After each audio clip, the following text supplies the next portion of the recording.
File items 64 and 65 pass and retain. Moving to file item 66, that's AB 656. Clerk will read. Assembly Bill 656 by Assemblymember Christina Garcia and others, and enact relating to local government.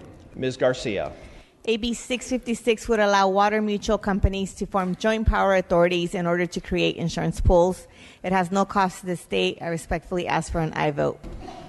Thank you, Ms. Garcia. Seeing no discussion or debate on this item, clerk will open the roll.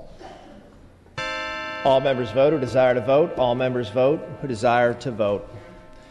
All members vote who desire to vote. I hit it already.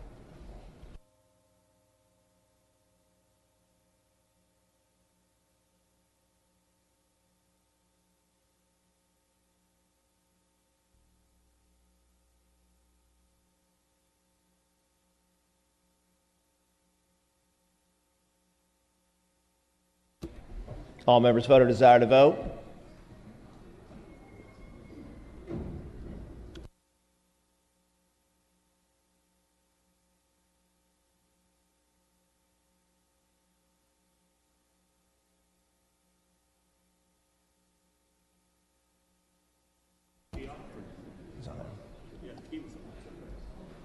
Clerk will close the roll and tally the vote. Ayes 64, noes 1. Senate amendments are concurred in.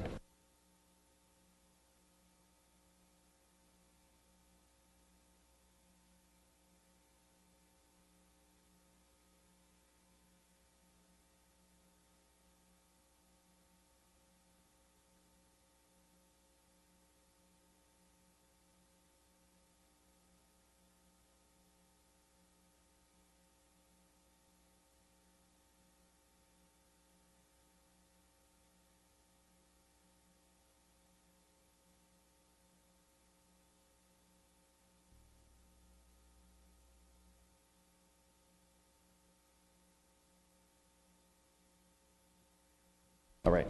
Moving to file item 67, AB 746. Clerk will read. Assembly Bill 746 by Assemblymember Ting and others, and act relating to the San Francisco Bay Restoration Authority. Mr. Ting, you may open. Thank you, Mr. Speaker. AB 746 allows the San Francisco Bay Restoration Authority the tools that it needs to follow its mission, which is to restore the San Francisco Bay. Senate amendments were technical and clarifying. I respectfully ask for your aye vote. Thank you, Mr. Ting. Seeing no discussion or debate on this item, clerk will open the roll. All members vote who desire to vote. All members vote who desire to vote. All members vote who desire to vote. Clerk. All members vote who desire to vote. Clerk will close the roll, tally the vote. Ayes 44, noes 26. Senate amendments are concurred in. File item 68, pass and retain. File item 69, AB 1100. Clerk will read. Assembly Bill 1100 by Assemblymember Lowe and others, and act relating to ballot initiatives. Mr. Lowe, you may open. Thank you very much, Mr. Speaker and members. Assembly Bill 1100 focuses on a reform on ballot initiatives. Amendments taking the Senate lower the filing fee to $2,000 and remove the biannual CPI adjustment. This is a reform bill, and I respectfully ask for your aye vote. Thank you, Mr. Lowe. Seeing no discussion or debate on this item, clerk will open the roll. All members vote who desire to vote. All members vote who desire to vote. All members vote who desire to vote. Clerk will close the roll, tally the vote. Ayes 46, noes 27. Senate amendments are concurred in. Moving to Assembly third reading. File item 74 is pass and retain. File item 75, that's ACR 92. Clerk will read. Assembly Concurrent Resolution 92 by Assemblymember Gibson and others relative to the 50th anniversary of the Watts Revolt. Mr. Gibson, you may open. Thank you very much, Mr. Speaker and members. I rise to present ACR 92, which recognized the 50th anniversary of the Watts Revolt, which originally took place on August 11, 1965. This historic event was concentrated in the greater Watts neighborhood, where I was born and raised in Los Angeles, and in the surrounding communities, and involved 6 days of protests that resulted, unfortunately, in 34 deaths, 1,032 injured, and over $40 million in property damage. But it must be noted that the Watts Revolt was one of many uprisings during that time.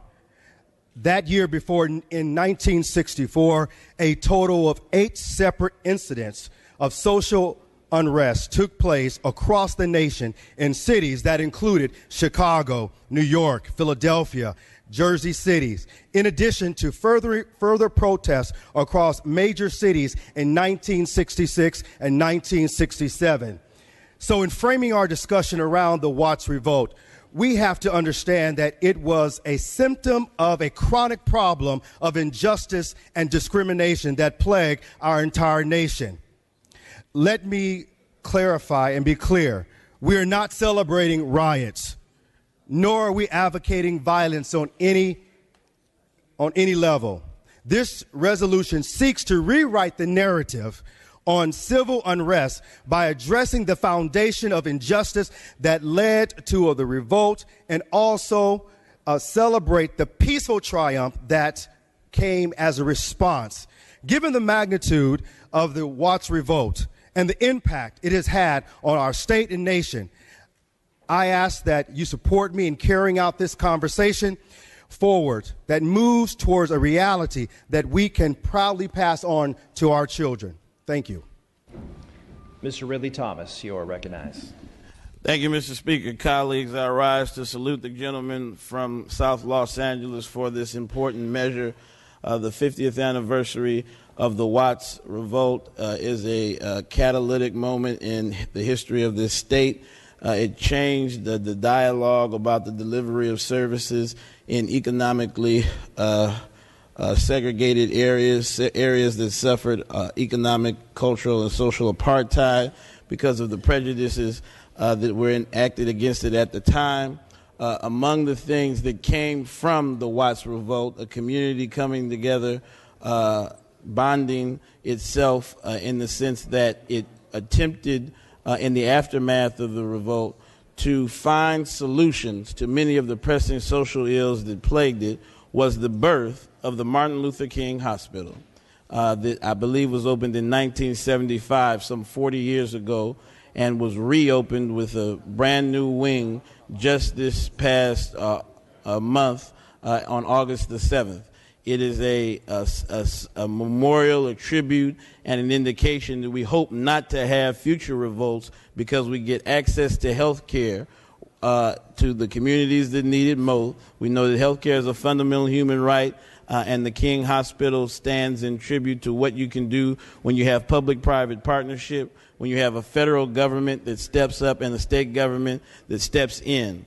I would note that it was the McCone Commission that came out with a report in the aftermath of the revolt that recommended several policy initiatives that would help soothe the tensions that led to the explosion of the riot that fateful day in August. So again, I salute the gentleman for his bringing this measure forward. I would implore all in this body to support this measure and to incorporate the ideals that have helped the Watts community recover these many years. We know that the work continues, and that's what we're here in terms of looking forward, but it's all right every now and then to reflect and remember that which we have come through and that which we have endured. With that, Mr. Speaker, I would respectfully request an aye vote. Thank you, Mr. Ridley Thomas. Mr. Alejo, you are recognized. Thank you, Mr. Speaker and members. I also rise to support ACR 92. 50 years ago, the people of Watts experienced a watershed moment in history as many questioned the social and economic inequality of the time. The inequality that led to the Watts Revolt reminds us that the authoritative suppression and poverty existed then, but it also continues to exist today in many communities across California. We must strive to ensure that all Americans, regardless of economic and social class, are able to achieve a fair and equitable American dream. But we must remember that residents in Watts and other American cities can no longer stand the inequality that affected their communities.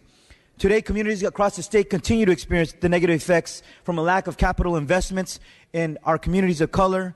And in addition, as we see tremendous growth in new jobs, whether it's in high-tech, biotech, and renewable energy jobs, we must ask about its workforce diversity and make sure that certain communities of color are not being left behind.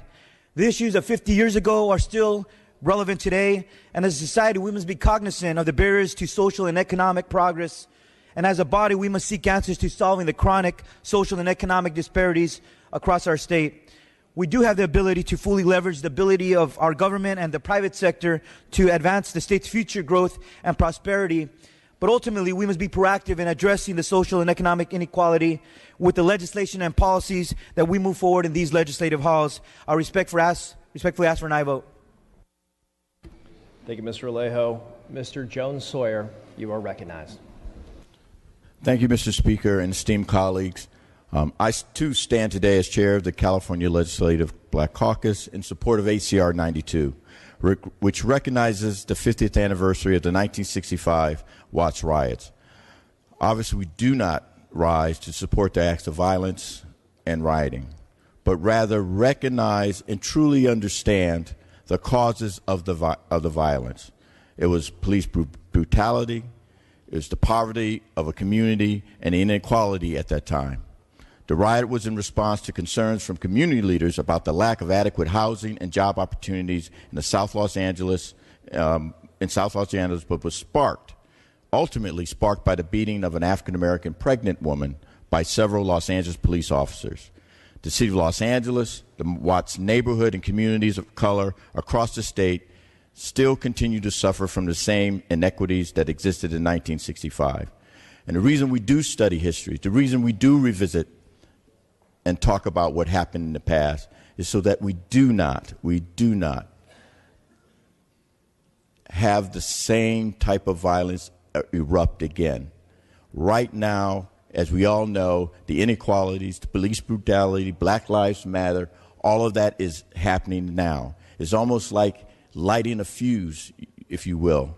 If we do not act and work hard to stop the inequities, unfortunately, we may have a reoccurrence of what happened in 1965. And so as we remember what happened then, let's work very, very hard and diligently to ensure that we cure all these social ills so that it will never happen again. It is my hope that this resolution will remind us of all the progress that still needs to be made to address persistent issues of inequalities in communities of color. I respectfully ask for your aye vote. Dr. Eggman, you are recognized. Thank you, Mr. Speaker and members. I rise as the chair of the LGBT caucus to also stand in support of ACR 92 and the recognition of the 50th anniversary of the Watts riot, although it was 50 years ago, sadly, is timely yet again. The Watts revolt was a reaction to systemic racial injustice, including abusive police practices and the de facto segregation of Los Angeles, which further limited access by Black Americans to education, economic opportunity, and housing. And 50 years later, as events across the country in Baltimore and Ferguson and Cleveland and New York have shown, we are still struggling with those same structural injustices. In 4 short years, we'll be celebrating the 50th anniversary of Stonewall. Well, while stronger or smaller was also an uprising against justice. And yet it was only this year that the right of same-sex couples to marry was recognized across the country. The march is long, members, and is by marking where we started that we were able to recognize and measure our progress. I respectfully ask for your aye vote. Thank you, Dr. Eggman. Dr. Weber, you are recognized. Yes, Mr. Speaker and members, I too rise in support of ACR 92 to commemorate the 50th anniversary of the Watts Revolt in Los Angeles. And I thank my colleague from Carson for reminding me and reminding us of what happened 50 years ago. Some of you may know that I grew up in South Central Los Angeles, and I was coming home from Hope, Arkansas as the Watts Revolt began. My parents lived on 45th and Broadway. We heard on the news that there was, quote, a riot occurring in Watts. We didn't know that Watts was more than 103rd and Compton, but it was all of South Central Los Angeles. I experienced the Watts Revolt. My family's home was on the corner, it was on 45th and Broadway between Broadway and Grand. And the National Guards were actually basically stationed in front of our home. I watched the activities occur. I saw my favorite movie theater burn down, my mother's favorite dress shop go. I watched the Broadway savings and loans on 45th and Broadway burn down with our couple of dollars in it. I saw Sears go up, and my mother hoped her account would be in that, but it wasn't. So we watched the revolt. We knew what happened, and we saw the pain and the hurt that was there. And we heard people talk about it as if it was really something minor or just a bunch of kids running around burning things. But we knew that it was a result of a tremendous amount of frustration and anger that existed in these communities that had been underrepresented and had no attention given to them over the years. We knew that it was because of the pain that individuals had felt. And as I got older and became a historian, I recognized that the revolts in this country, whether it was the revolt, the Red Summer of 1919, or the actions in the 1940s, or now we're talking about the Watts Revolt, or even the Rodney King incident most recently, were often sparked because of incidents that occurred that heightened the consciousness of the unfairness and the injustice that existed in the country. And what we saw erupting in the streets throughout the nation was a cry for help, a cry of pain, the fact that there was unemployment, poor education, poor quality, and basically there was no hope, that the dream of so many had been died. And so as we talk about the Watts Revolt, and we think about 50 years ago, history is not only for us to look at, but for us to learn about and to make sure that we never repeat it again. That smart generations, smart civilizations understand that it is important that they study their history, not just to know the facts, but so that they learn from their history and not repeat it again. And we have to ask ourselves a question if we're not basically fueling another revolt because of our inaction with regards to justice and inequality and education and opportunities. We just passed a bill about a number of children, most of them probably inner city, most of them children of color, who cannot pass a high school exit exam because we have not done what we needed to do to make sure that they had the education and the opportunity and the dreams that would bring them forward. This often reminds me of Langston Hughes' poem of A Dream Deferred. He asks some critical questions. He says, what happens to a dream deferred? He said, does it dry up like a raisin in the sun? He said, or does it fester like a sore and then run? He said, does it stink like rotten meat or crush sugar over like a syrupy sweet? He said, maybe it just sags like a heavy load, or does it explode? And the revolts is an example of dreams that are heavy, that sag, and that explode. I ask that as we vote for ACR 92, that we remember that we have the ability, we have the power to help people fulfill their dreams by the actions we do on this floor. That Langston Hughes doesn't have to say that our dreams explode, but that we can provide for every child in California the opportunity to dream because they have visions of greatness, their education, their jobs, their opportunities, their sense of justice and fairness is being addressed in this House. I ask for your support for ACR 92. Thank you, Dr. Weber. Mr. Wagner, you are recognized. Thank you, Mr. Speaker. I regrettably have to rise in opposition. We're told we need to learn from history, and I absolutely agree from that. Let's read history right, though. Let's not rewrite it and then read it, because then we learn the wrong things. We're told in the resolution, and indeed we were told in committee when this bill was in front of us, this is not a riot, it was a revolt, and we got things out of it like the Martin Luther King Hospital and a few other things. But the folks that burned down the Sears that my friend from San Diego talked about, and the movie theater, they weren't out there revolting or rioting and burning their own communities so that they could get a hospital. Let's talk about the history. Truthfully, last week, the LA Times wrote an article. They're not calling it a revolt, they're still calling it the riots.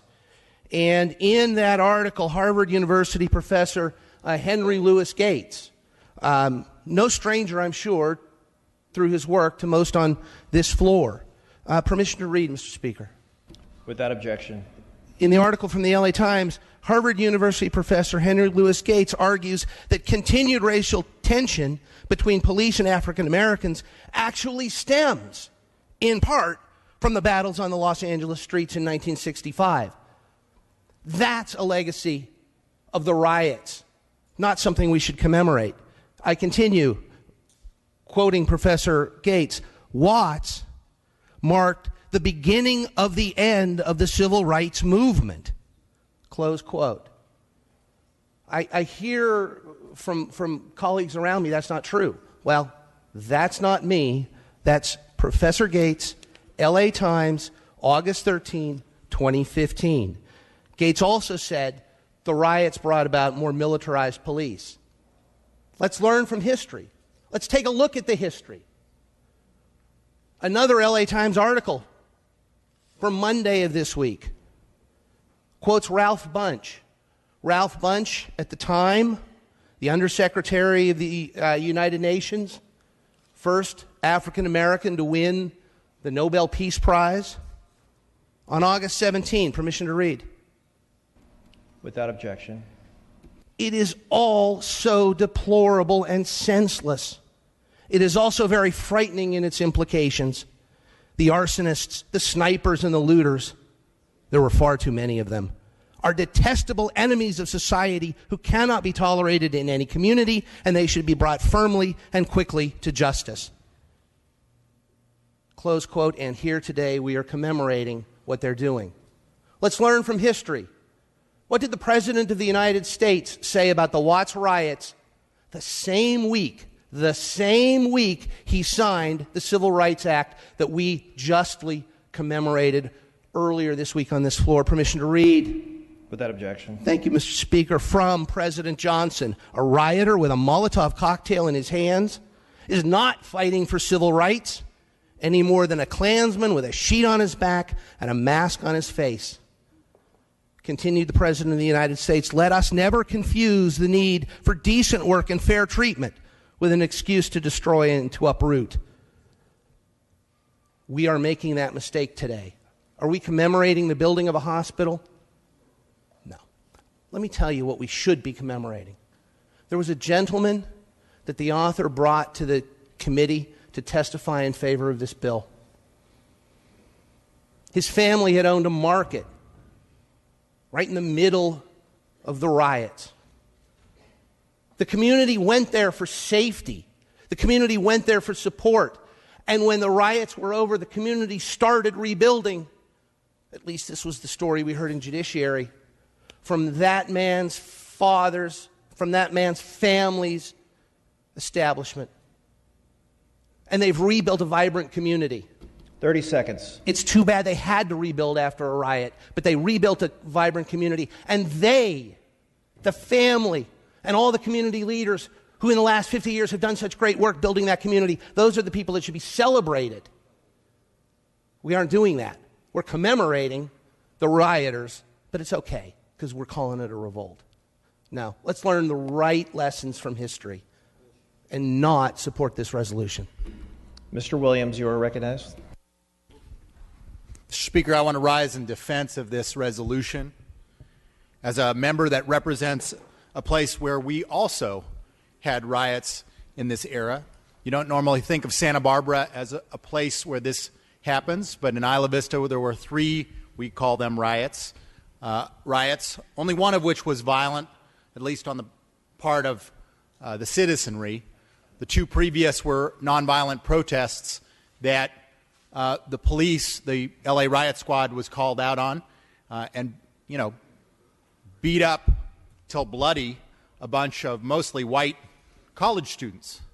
And it's a lesson that no matter what the race, when protest and when civil unrest that is peaceful is met with repression, the inevitable outcome is violence.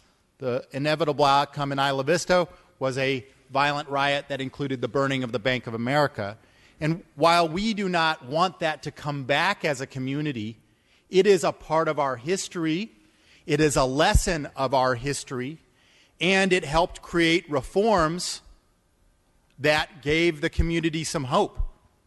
And it is the memory of that and the desire not to repeat it that even helps us propel reform right now, as we have seen non-political riots return to Isla Vista, and we desire to create change to prevent that from happening.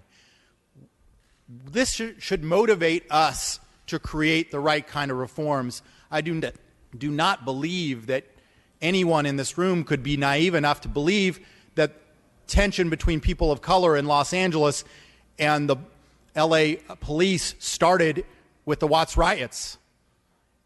It was deep. It was problematic long before the Watts riots. And it should motivate us to create a closer relationship between the community and law enforcement and government. Thank you, Mr. Williams. Mr. Cooley, you are recognized.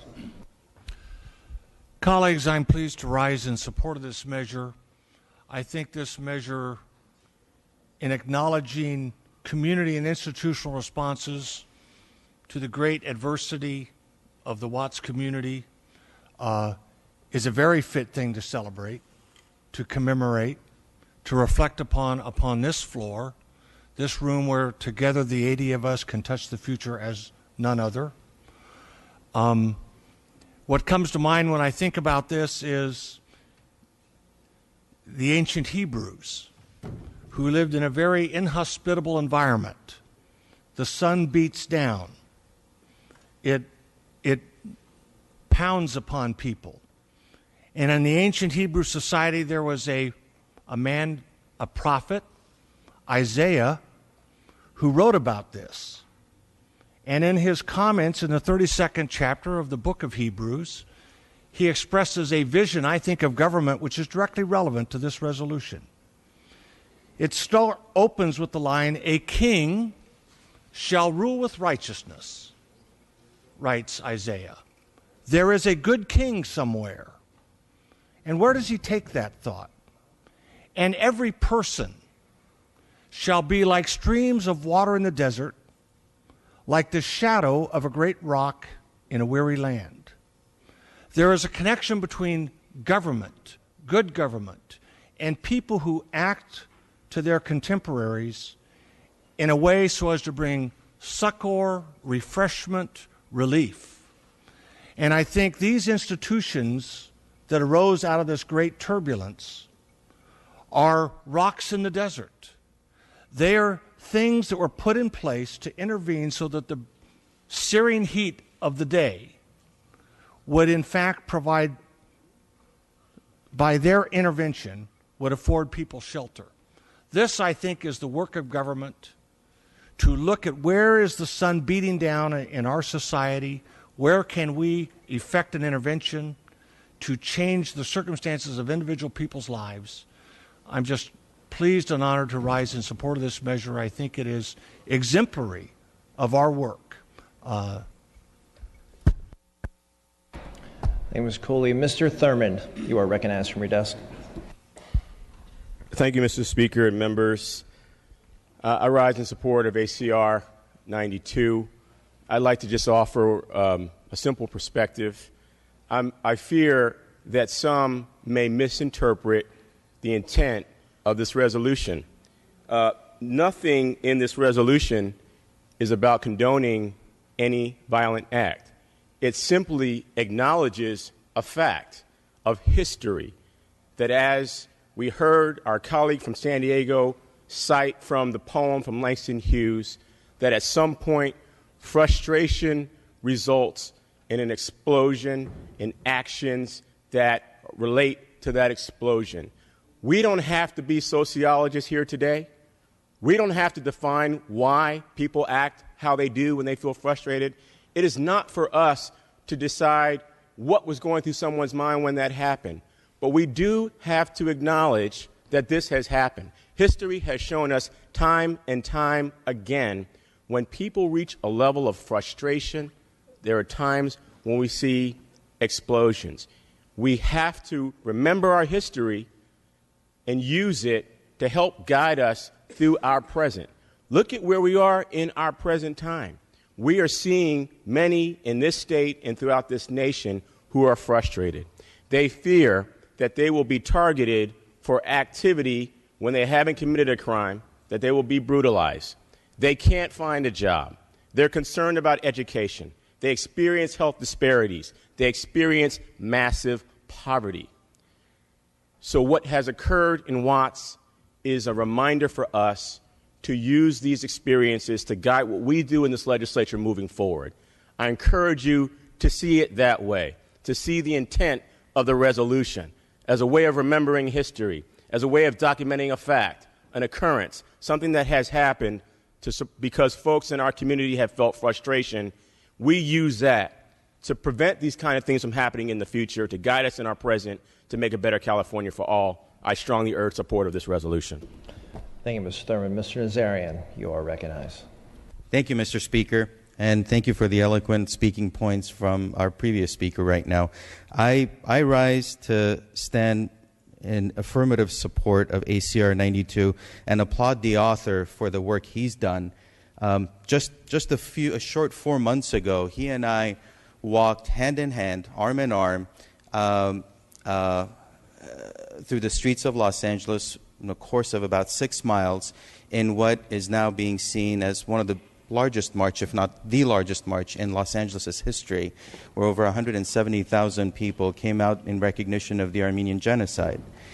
And I think it was an amazing experience for myself as well as for him also to see that it doesn't matter, unfortunately, at what time period something happens, and it could be incremental or it could be an explosion.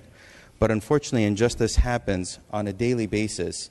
And I can't help but to also be reminded of something that's become trite in this institution, on this floor. We say it often, but I don't know sometimes if we feel the meaning of its power, that of what very Reverend Martin Luther King said, that an injustice in one place is an injustice everywhere. So whether it's the Eastern Anatolian Plains around the last century, or the streets of Los Angeles in the 1960s. If we made a mistake and if we don't recognize it and if we don't speak to it, it's bound to happen again. So with that, I stand in strong affirmative support and ask for an aye vote. Thank you. Mr. Chavez, you are recognized. Well, I listened with intent to this whole discussion. Originally, when I read this, I noticed the issue where changing riot with revolt, and I thought maybe it was an effort for political correctness or trying to reshape a discussion. I'm really troubled by this, and nationally, when you're seeing all from this presidential candidate, why people who normally you would think wouldn't even have a voice are now dominating the conversation. And I was talking to some of my friends last night through the internet and asking, what's going on in your area of the state and how do you read this? And there's generally a felt that government isn't operating as well as it should, and that we have people who feel they're being left out. We know that when we see 30% of the population is at poverty in the state of California. And it scares me in the sense that, because when the Watts riot happened, I was a young kid in Torrance, and I remember on TV showing it how it was going south. Each street was burning, and it was just getting worse and worse and worse. Now, where I lived, it was everybody pretty much there had bought their houses. They all served in the military. It was a middle-class neighborhood. They all had the GI Bill or whatever, and it was their home. None of them had homes before. But I remember to see my father getting with the neighbors, and they were pulling their rifles out. And they were saying, when it gets here, it stops. Because they felt, we had gone to the war, we have fought, these are our houses, and now they're going to burn our houses. That's a pretty scary thought.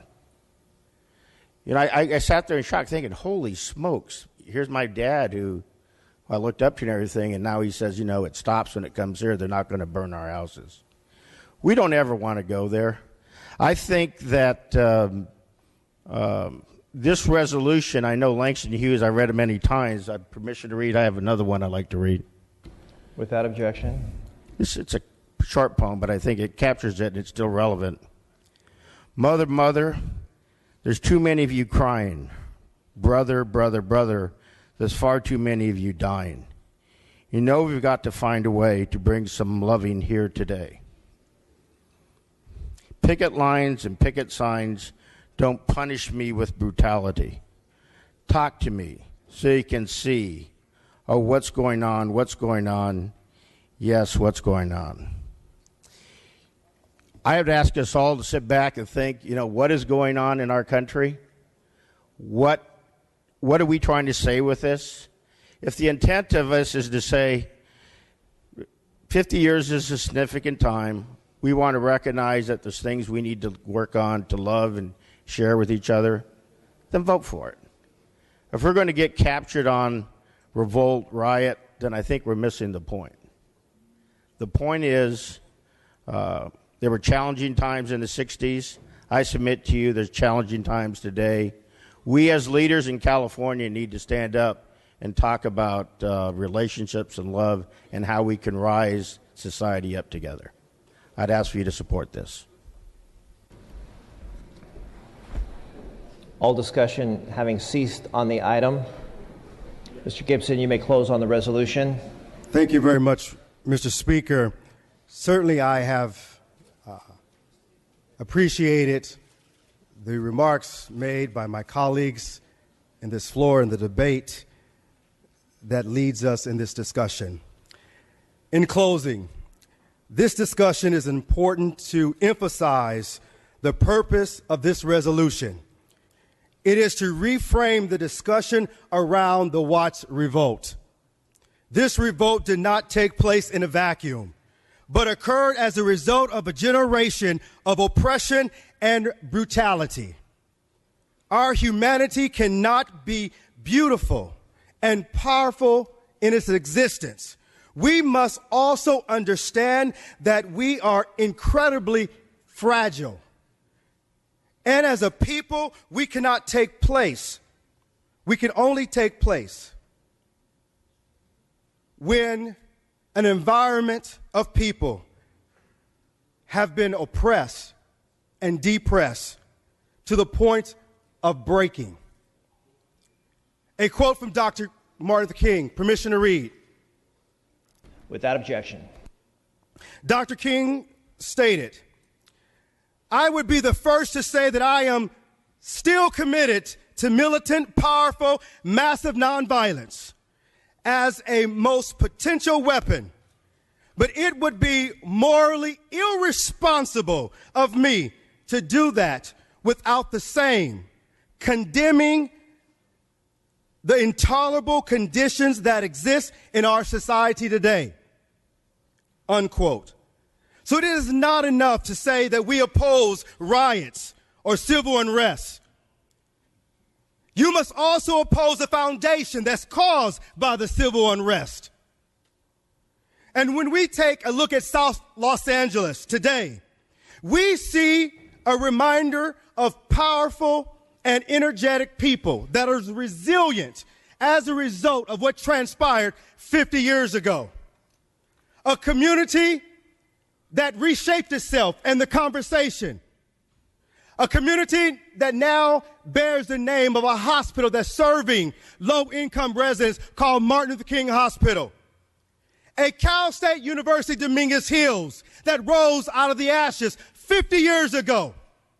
A Charles R. Drew Medical Science University that came out of the ashes 50 years ago in 1965. As well as a powerful organization that was created to redirect the conversation.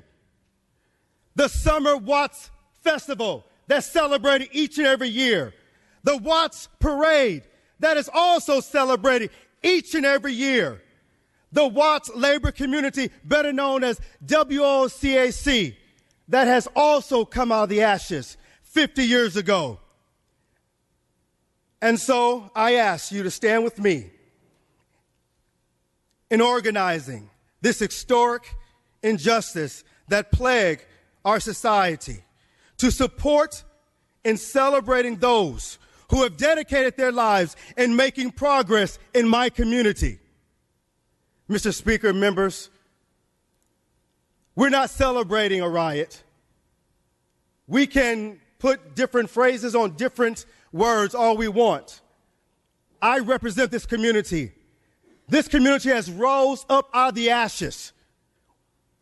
We look and reflect on our past so we won't repeat it in the future. And that's what this resolution seeks to do. And so I appreciate the conversation in this House, and I respectfully ask for an aye vote. Thank you.